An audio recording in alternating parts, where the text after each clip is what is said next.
Deuxième candidat représenté, vous accueillez sur scène pour représenter Marine Le Pen, Gilbert Collard.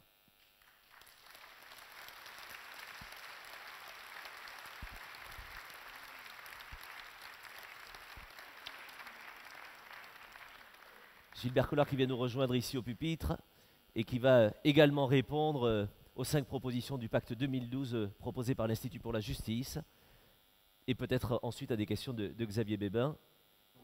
Monsieur Bonjour. Collard, c'est à vous. Prenons le temps. Vous l'avez, nous pas. Bonjour. Ah ben je l'ai ou pas, ouais, d'accord. Bon. La règle du jeu sera la même pour tout le monde. Dans 10 minutes, je vous fais signe, monsieur Voilà, Collard. alors quelle est la règle du jeu? Vous me posez des questions. La règle du jeu, vous allez réagir aux 5 propositions du pacte 2012 de l'Institut pour la justice. Et Xavier Bébin ici pourra vous poser quelques questions s'il le souhaite, s'il pense que vous n'avez pas répondu à toutes leurs attentes. D'accord. Alors la première question qui m'est posée, bonjour d'abord. La première question qui m'est posée est celle qui concerne le renforcement des droits de la victime ou des victimes. Ce matin, j'ai découvert sur ma messagerie un mail. C'est une dame qui m'écrit et qui me dit « Le père adoptif de mon mari, M. X, a été tué le lundi 13 octobre 2008 par un chauffeur poids lourd, 44 tonnes, sur la voie publique, le matin vers 9 h. Il a été broyé. Mon mari a été tout de suite sur les lieux. Nous avons ensuite rencontré la police, un monsieur Pérez en charge de l'affaire. L'après-midi même, il nous a convoqués au commissariat. Il nous a entendus, il nous a dit qu'on avait perdu les bijoux de la victime. Puis, lui et une collègue sont venus à la maison pour nous dire qu'on avait retrouvé les bijoux. Plusieurs années se sont passées, on n'a pas eu de nouvelles.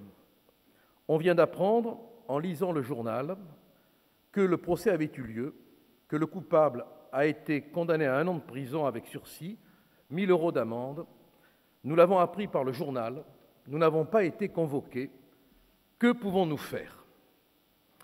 Je vais devoir dire à ces gens qu'ils ne peuvent rien faire. Parce que n'étant pas partis au premier procès, ils ne pourront pas faire appel. Pourquoi, aujourd'hui, je reçois ce message? Parce qu'à un moment donné, les services de police n'ont pas tout simplement enregistré la plainte de ces gens-là et que le tribunal ne s'est pas soucié de savoir ce que devenaient les victimes. Je veux dire que, au-delà de toutes les discussions théoriques, ce cas concret nous permet de toucher du doigt à quel point il y a dans nos services un désintérêt inimaginable pour les victimes. Comment des juges peuvent-ils juger une affaire sans se soucier de savoir si les victimes absentes ont été ou n'ont pas été informées? Là, dans ce cas précis, les victimes n'ont pas été informées. Alors il faut introduire dans la loi un texte qui permettra à la victime, quand par la faute des services de justice ou de police, elle ne peut pas être présente dans un procès, d'y entrer, même en cause d'appel. Ce n'est pas la faute des victimes, c'est la faute, ici, des services de police et de justice. Il y a donc tout un état d'esprit à changer. On le voit bien, là, sur ce cas concret. Vous demandez le droit d'appel. Mais là, dans ce cas précis, le droit d'appel, la victime, elle ne l'a même pas. Comprenez bien qu'elle est exclue de son drame et qu'elle n'a pu apprendre la décision, tenez-vous bien, de l'effet d'effroi que par la lecture du journal. C'est-à-dire que le journaliste sait ce que la victime ignore. Alors le droit d'appel, puisque c'est la question que vous me posez. Et nous attendons la réponse de Marine Le Pen. Nous sommes tout à fait favorables au droit d'appel. J'ai évolué sur la question.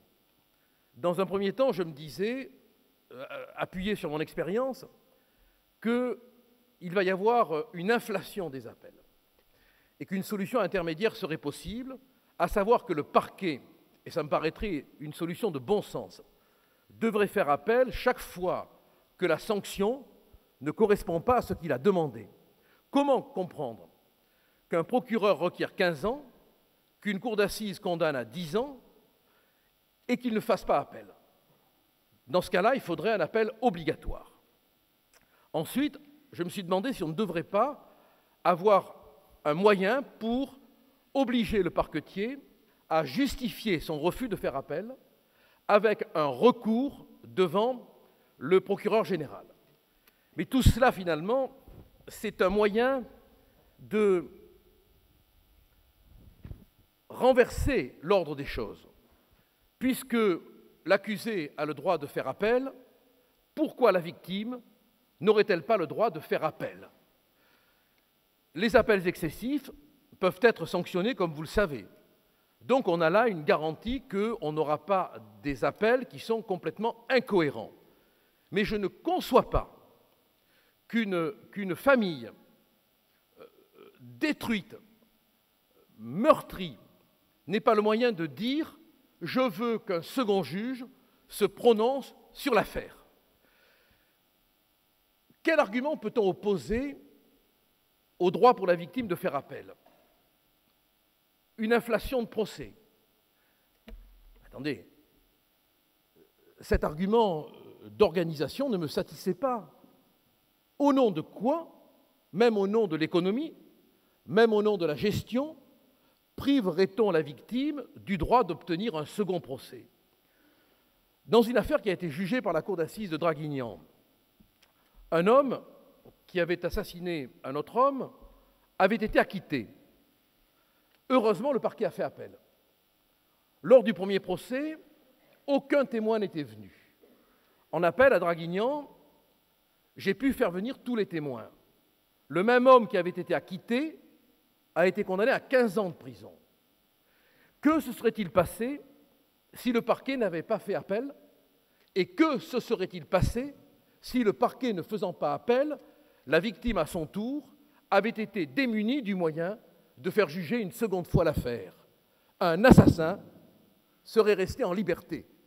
D'où la nécessité, puisque malheureusement les parquets souvent ne font pas leur devoir, d'instaurer au profit des victimes un droit d'appel. Parlez-nous de l'application des peines, Gilbert Collard. En ce qui concerne l'application des peines, vous savez que l'une de nos propositions phares est de mettre en place, lorsqu'il y a une condamnation à la réclusion criminelle à perpétuité, une audience devant la cour d'assises pour que de nouveau des jurés se prononcent et disent s'ils sont d'accord ou pas pour que la libération puisse avoir lieu. Nous voulons un vrai débat, c'est-à-dire que d'un côté, la famille de la victime puisse, sur la base des éléments que la défense fournira, contester, si elle le souhaite, la mesure d'amendement de la sanction de la réclusion criminelle à perpétuité. Ça sera un vrai procès. On n'aura pas des experts qui viendront devant quelques juges s'expliquer. Non, il y aura un vrai débat. Et à la fin, la cour d'assises, par un verdict, pourra dire si elle est d'accord ou pas. Ce que le peuple a fait, un magistrat, 2 magistrats, 3 magistrats ne peuvent pas le défaire. Si le peuple a dit qu'un individu est condamné à la réclusion criminelle à perpétuité, seul le peuple peut dire qu'il offre des garanties suffisantes pour retrouver la liberté. Ça nous paraît une mesure élémentaire et nous voulons, puisque la peine de mort a été supprimée, et vous savez que moi, personnellement, je suis un adversaire de la peine de mort, nous voulons qu'il y ait une perpétuité réelle. Est-ce que votre candidate est adversaire aussi de la peine de mort? Non. Non. On en discute beaucoup, mais je ne suis pas encore arrivé à la convaincre. Je pourrais vous donner les raisons pour lesquelles je suis contre la peine de mort, étant précisé que, pour avoir rencontré beaucoup de victimes, je comprends leur position, je la respecte, et je me garderai bien de chercher à les convaincre. Mais il n'est pas concevable que dans ce pays, on ait supprimé la peine de mort et on ne l'ait pas remplacée par la perpétuité réelle. C'est-à-dire que les jurés de cour d'assises pourraient, dans notre projet, décider que la perpétuité sera réelle. Et à partir de ce moment-là, il n'y aura aucune possibilité d'amendement.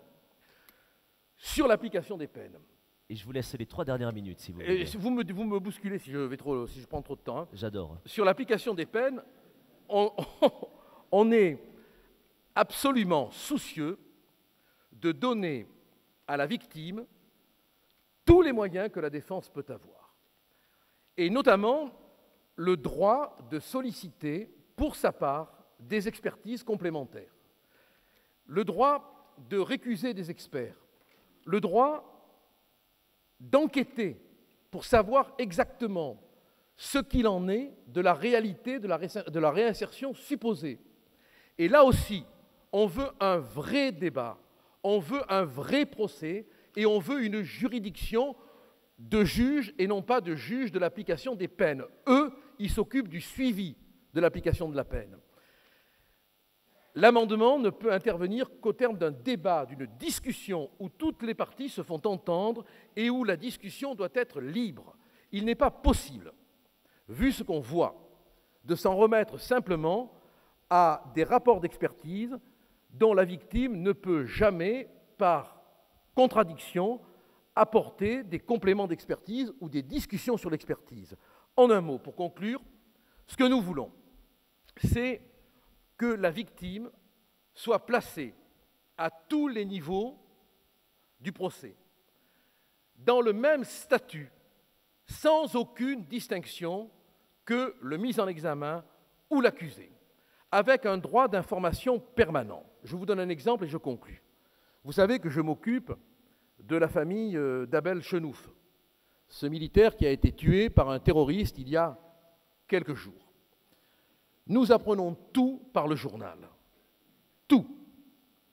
Ne croyez-vous pas que, à l'époque de l'informatique, le parquet ou le juge devrait être tenu en temps réel de nous informer? On informe bien les journalistes. Imaginez-vous que je suis obligé de lire le journal pour savoir où en est l'affaire, pour savoir quel juge est chargé de l'affaire, sans que jamais ni le juge ni le parquet daignent par un clic sur un ordinateur nous dire voilà, les intéressés ont été incarcérés. On ne le sait pas. On l'apprend par la presse. Ça, c'est inacceptable. Nous voulons, nous exigeons, par respect pour les familles des victimes, d'être informés en temps réel. Marina Massy, dont le neveu a été décérébré en 1981 par un instituteur dans l'affaire de la tuerie d'Oriol, M. Finocchietti. Il avait été condamné à 20 ans de prison. Un jour, elle se promène dans la rue. Je vous jure que c'est vrai. La presse en a rendu compte, du reste. Et elle tombe nez à nez avec l'assassin. Nous n'avions pas été informés. Voilà, tout cela me paraît indispensable pour donner à la victime la place qu'elle mérite. 2-3 questions de Xavier Bébin de l'Institut pour la justice.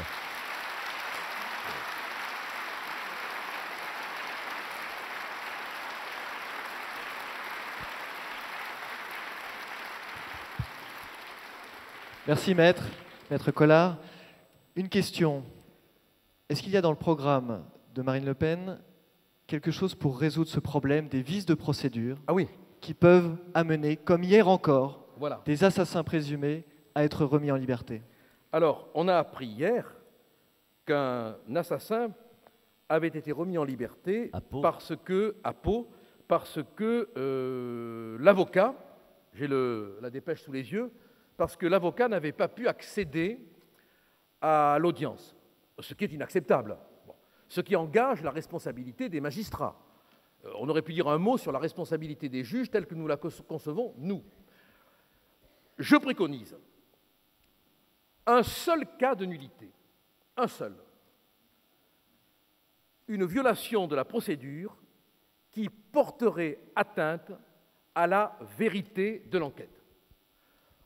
En dehors de ce cas-là, les nullités de forme n'ont aucune raison d'exister.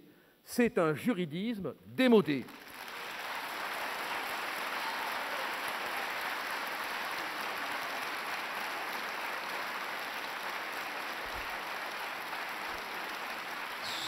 Sur l'application des peines, comment ferez-vous pour que les peines qui sont aujourd'hui inexécutées puisse l'être dans des délais raisonnables?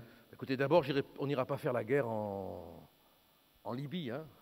L'argent, on le mettra dans la justice. Hein. Vous savez qu'il faut 40 000 places de prison. Hein. On ne les a pas. Bon. Donc il faut faire des choix budgétaires. Il faut également qu'on cesse de ne pas appliquer l'exécution des peines qui vont jusqu'à 2 ans.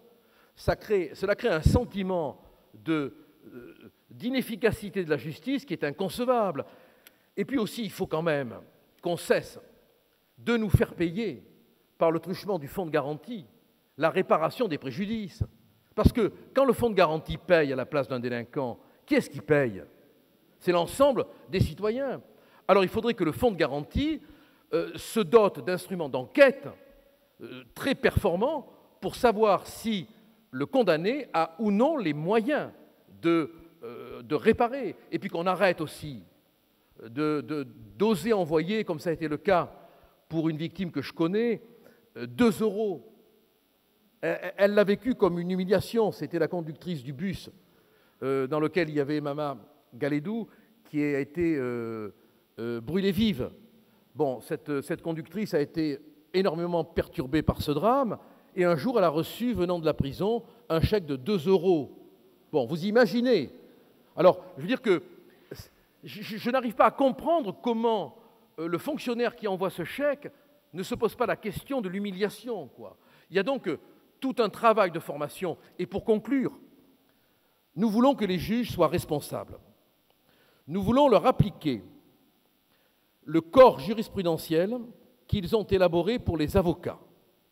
Un avocat oublie de signer des conclusions, il est responsable. Une assurance va payer, mais de sa poche, il paiera une quote-part. Le juge doit faire pareil. Alors, ils ne diront pas que c'est un système totalitaire, c'est le leur. Ils l'ont élaboré pour les avocats. On le prend, on le leur applique. Par exemple, les magistrats qui n'ont pas permis à cet avocat d'accéder à l'audience. Mais ils ont commis une faute colossale, parce que n'importe quel accusé a le droit d'avoir un avocat. Mais n'importe quelle victime a le droit de ne pas voir l'assassin sortir libre parce qu'un juge n'a pas fait son travail. De la même manière pour les prescriptions. Merci. Merci beaucoup, Maître Collard. Merci. Merci Gilbert Collard. Merci.